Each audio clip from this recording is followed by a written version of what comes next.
Hello and welcome to this video and to November's book review. I've had an actually quite productive reading month, which is surprising as I'm a Celebrity came back and that sort of interrupts the time that I would normally read.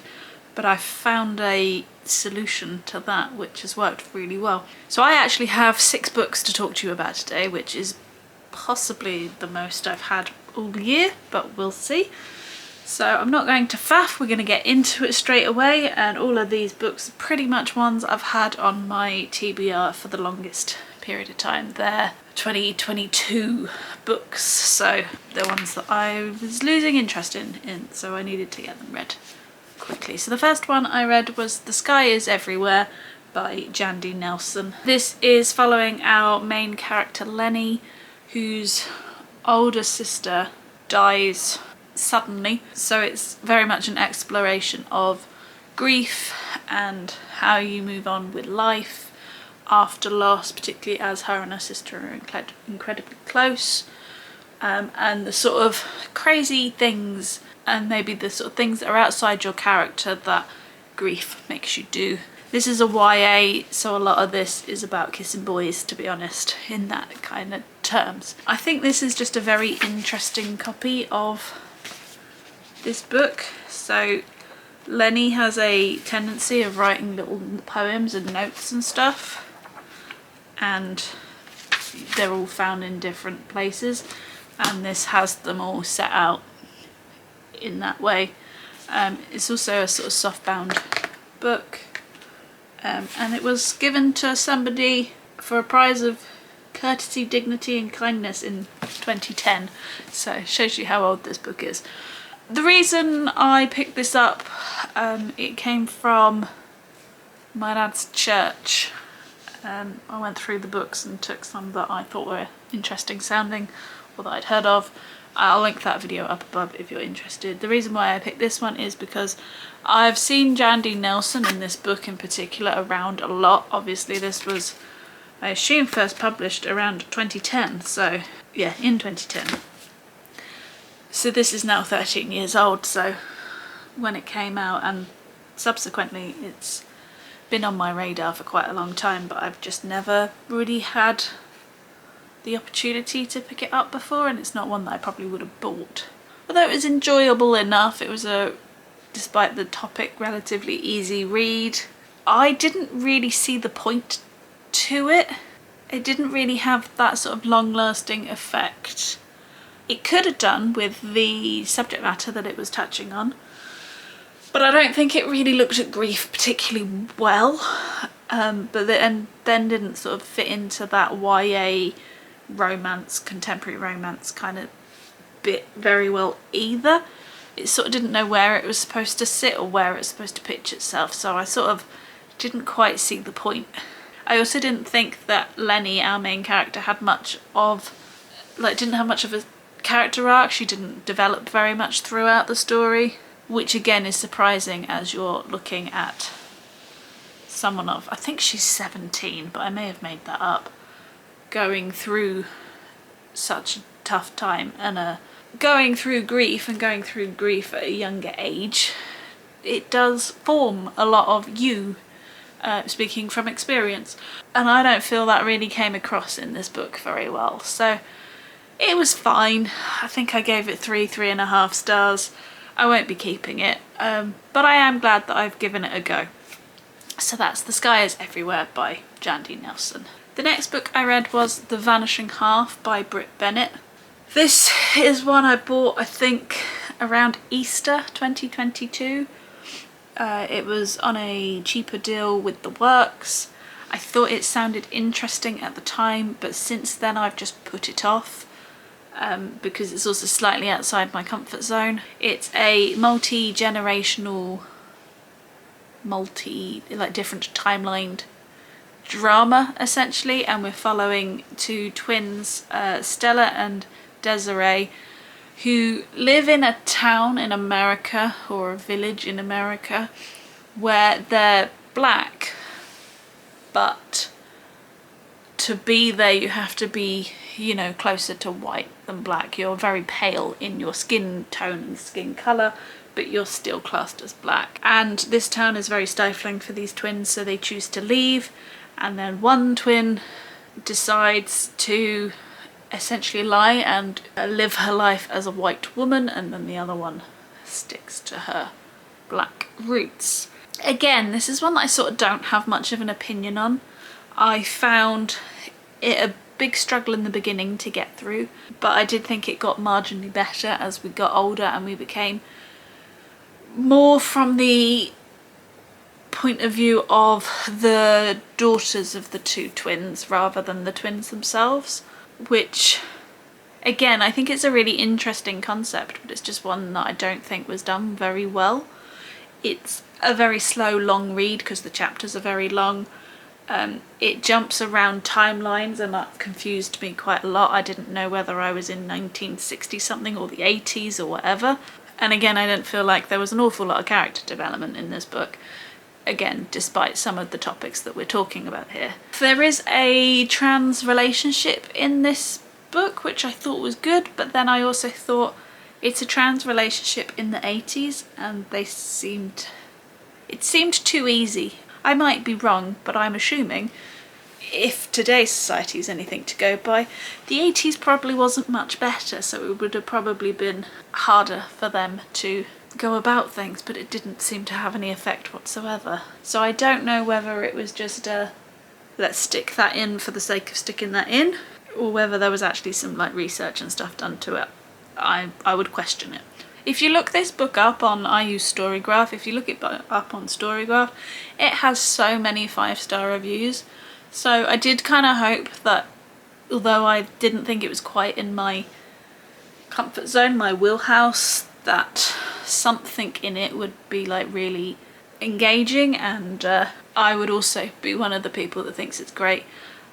Alas, it wasn't. It's not like one of those books I mentioned in the reading taste tag that I did a little while ago. So again, I won't be keeping this.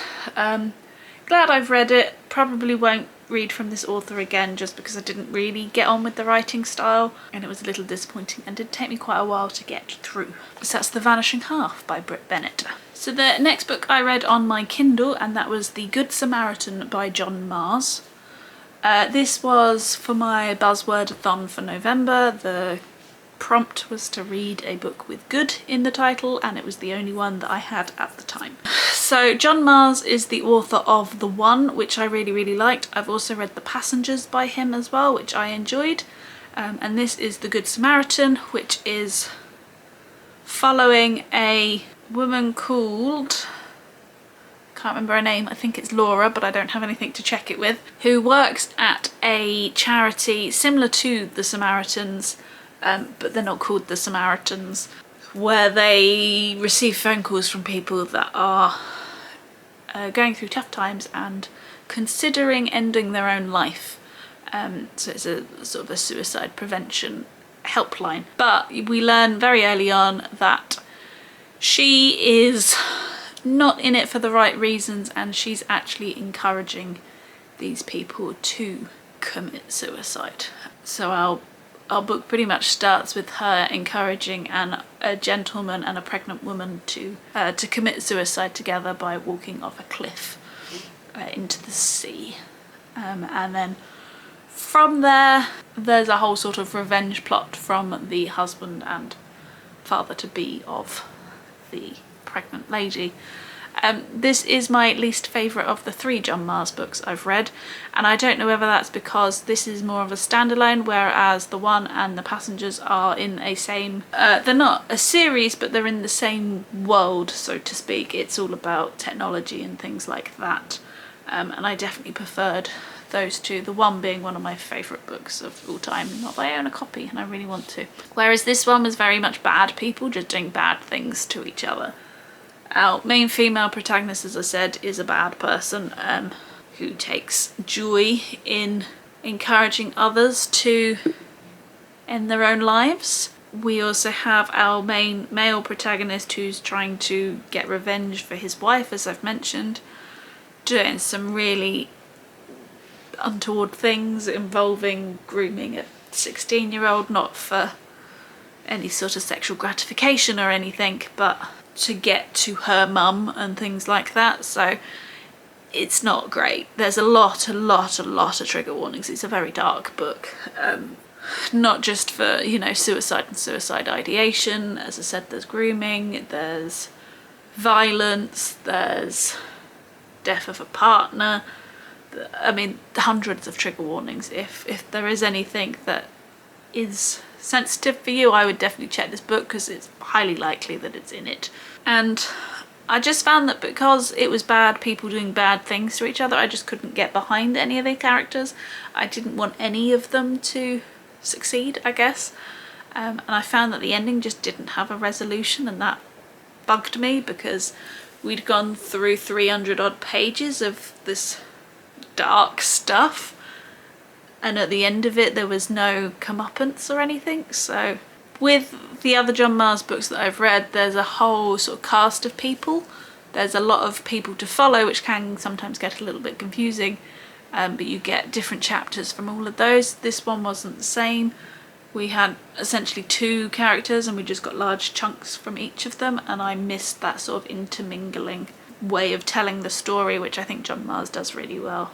I still enjoyed the writing style, and I still enjoyed the way it was told, and there were moments that were shocking, and there were twists and there were turns and things like that, and the storyline will stay with me. So it's a memorable book, just not my favourite of this author. I do have a few more on my Kindle of him to read. I will still continue to read his books, because this one wasn't quite for me, there were still things in it that I could not enjoy, that's the wrong word, but I guess get my teeth into. So that was The Good Samaritan by John Marrs. So it's around this time that I'm a Celebrity started, and the next book on it's been on my shelf for a long time, is The Diamond of Drury Lane by Julia Golding. I got this book in the same trip as The Sky is Everywhere. I have only ever heard of one other person talk about this, and that's where I heard it from, on their video, and that was Carrie Hope Fletcher, because I think this was one of her favourite books as a child, because this is aimed at sort of 9+, that middle grade audience. And in this we're following Cat Royal, who is an orphan. She lives in Drury Lane Theatre, and we're sort of going through her escapades in the 1790s. The blurb of this doesn't really give anything away, so I don't really know what the storyline was going into it. It was very blind for me, and I found it had a bit of a sort of Anne of Green Gables vibe to it, in that each of the chapters felt very much like their own story, but the stories are like linked in a timeline. So it's a continuous story but made up of separate stories, if that makes sense, which is how I found Anne of Green Gables as well. I really liked the setting of Drury Lane, and certainly in this time period, although I feel like my brother would get a lot more out of this than I would if it's historically correct. But I wanted more of the theatre stuff and less of her running around London. So that was a little disappointing for me. I was hoping to get a lot more backstage sort of theatre-y things than I did in this novel. Kat as a main character is such a good heroine for this kind of age group. She's really smart, but she knows when to let things lie. She knows when to go and get things. She knows when to go, right, okay, this is the time to sort of hold back a little bit. Although she gets herself into a lot of scrapes, she also understands how some of them could be avoided and things like that. So I do think she's a really good main character for this age group, and certainly one that I'd be happy for my future daughter to read about. As I said, based in the 1790s, so we're sort of a historical fiction here. It's such the time period that my brother is like obsessed with, so I don't know how accurate it is, but I am going to pass it on to him, because we'll see whether he enjoys it quite as much. Similarly, there's a glossary at the back of this book of words, Cat's glossary, and I did have to use it quite a lot, although I did find that there was some stuff in here that I didn't know what it meant, so I went to the glossary and it wasn't there either, so I sort of had to guess according to the context of it. It is a bit more of a mystery than I was expecting, and there's a lot of adventure in it, which I was expecting. And the writing style, I'm not sure how I felt about it, because she writes it to the reader, so there's a lot of "dear reader" or "what do you think about that, reader," that kind of thing, which is breaking the fourth wall, and I'm not sure how I feel about it, but I feel it kind of worked for this book. My one sort of criticism, I guess, or another one of my criticisms, is I really struggled to work out what the age of the characters in this were. Kat herself, some people treat her like this really small child, others treat her like this older teenager, and she's like best friends with what I can only assume is like a 20-year-old or whatever. So I have no idea how old she actually is.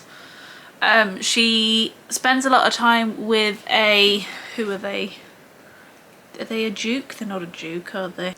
She spends a lot of time with a lord and lady, the children of a duke. Again, I'm not entirely sure what their ages were. I believe the lady, the daughter, is 16. She's come out into society to be married. The boy is younger, but I don't know how much younger, and it was just that. So there was some confusion around that. And depending on the age of these characters, some of it could be a bit questionable. There could be a few red flags there. So a book that I never expected to read, because I never thought I would find a copy of it. So again, I'm very happy to have given it a go. I will be passing this one on to my brother to see what he thinks of it. Again, it's a very easy read because it's a middle grade, which is why it worked for I'm a Celebrity and reading in the breaks and stuff.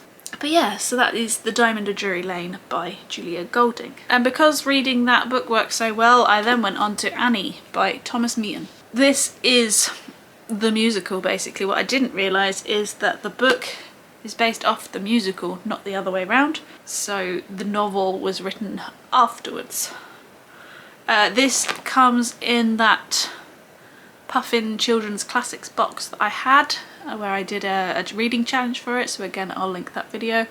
I have 3 of these left, which I'm aiming to finish by the end of the year.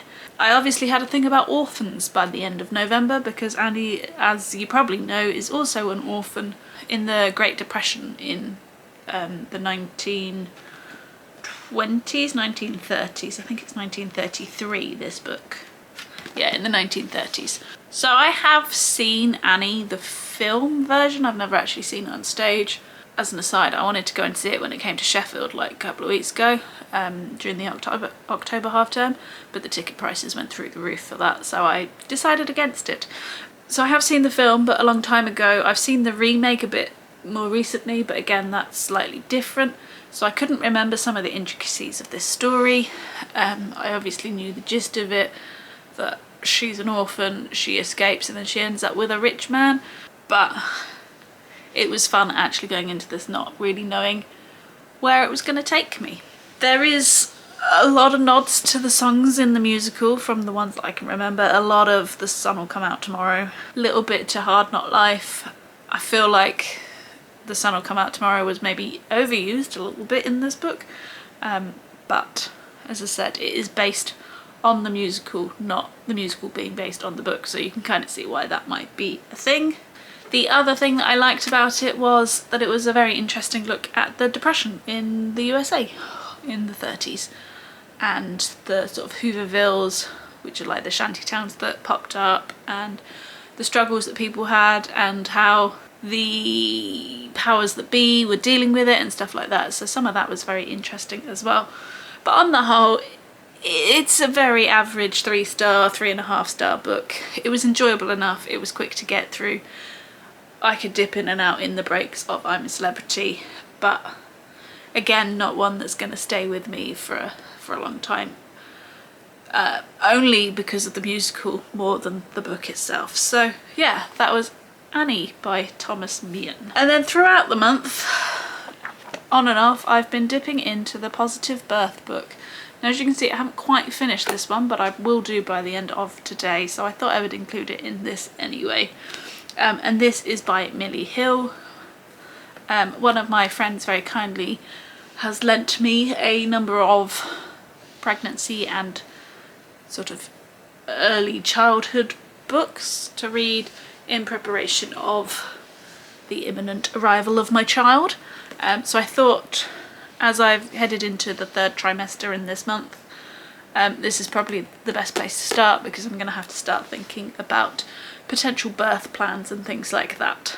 And this is supposed to help, and she said it helped her with her 2nd come up with a birth plan, and she wished she had it for her 1st. I've actually really enjoyed reading this book. As I said, I've dipped in and out throughout. It's very easy to follow and easy to understand what they're trying to say, while still giving you information in a very, very impartial way. The author of this is not trying to push for anything other than you having and you being aware of the options that you have as a birthing mother slash birth partner. Oh, I'm going to lose where I am if I'm not careful. So there's been a whole heap of stuff in this that I have learnt and that I've found interesting.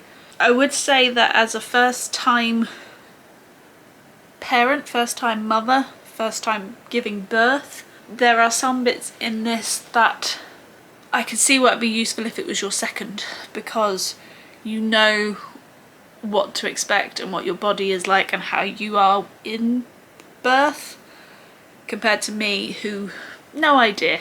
So certainly things around the painkillers and the drugs and stuff around that, where they're talking through this or that kind of thing, it's very hard for me to go, oh no, I don't want that one, but I do want that one, because I have no idea what I'm going to be like. So there's that kind of aspect to it, but things around optimal cord clamping, for example, I'm in a section at the moment called What If.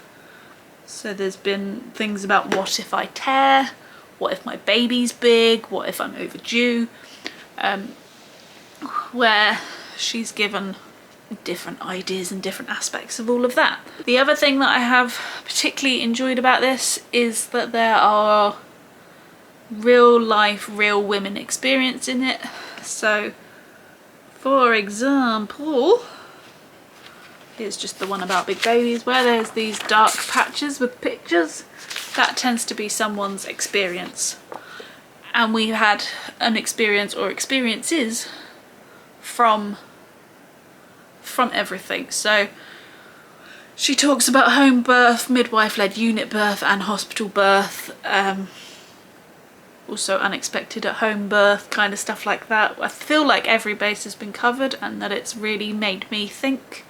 I've found myself reading bits out to Pete quite often, because I feel like he needs to know some of it, and it's definitely helping me form sort of my preferences, I guess, because again, it's very clear in this that just because that's how you want it to go, it doesn't mean it is going to go like that way. So we went through a whole thing of planning your birth, where they're talking about all sorts of things, from having a positive cesarean, skin on skin, cord clamping, words to use, pain relief, all of that, like everything.